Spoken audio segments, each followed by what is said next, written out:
Le Sénégal a signé beaucoup de conventions relatives à l'abolition de la peine de mort, le pacte relatif aux droits civiques et politiques, ça a été vraiment ratifié par le Sénégal. Donc, ce qui a poussé vraiment en 2004 d'abolir la peine de mort. Comme vous le savez, il y a la hiérarchie des normes. La convention est supérieure à la loi. Donc, on ne peut pas aller à contre-courant d'une convention internationale. Et je pense que ça, c'est le droit.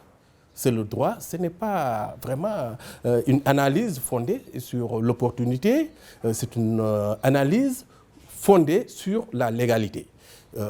La peine de mort aujourd'hui, si on voulait rétablir ça, et vraiment, ce serait remettre en cause beaucoup de conventions, même le pacte sur la Cour pénale internationale, donc parle de l'abolition de la peine de mort. Humainement, je pense aujourd'hui, si on parle de la peine de mort au Sénégal, qui va porter cette responsabilité?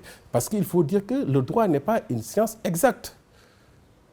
Si un juge prononce vraiment la peine de mort et qu'on se rend compte que vraiment il y a une erreur judiciaire, c'est quelque chose qui ne serait jamais remis en cause. Et il faut dire que le droit à la vie, c'est vraiment le droit le plus fondamental, sans lequel aucune jouissance de droit ne peut être possible.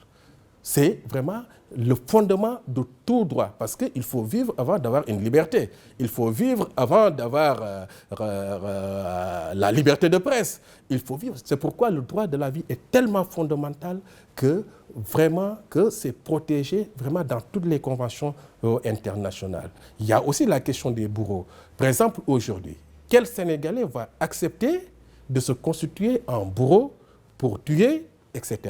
Tout ça, c'est des questions pratiques qu'il faudra revoir, qui n'est plus conforme à nos réalités. C'est pourquoi je pense, aujourd'hui, la solution la plus appropriée, c'est tendre vers la perpétuité. Avec la perpétuité et le travail pénal, ça nous permet vraiment d'avoir une peine fondée sur la souffrance et la pédagogie. Parce que ça, la personne, quand on lui prive sa liberté à vie, accompagné vraiment d'un travail pénal au profit de la société, cette personne va payer sa peine sans pour autant que la société en souffre une deuxième fois. Parce que la société, en commettant l'infraction, la société en souffre. Maintenant, si la société arrive aussi à payer quand même la période carcérale, quand même c'est dramatique, on en souffre deux fois. Maintenant, il faut que la personne travaille au profit de la société, son compte bancaire, qui paye sa nourriture en prison.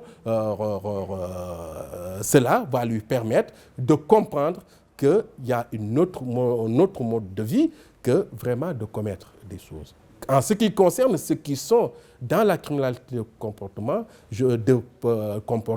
je pense que ces gens-là, leur place n'est pas la prison. Il faut aller vers le médical pour les traiter.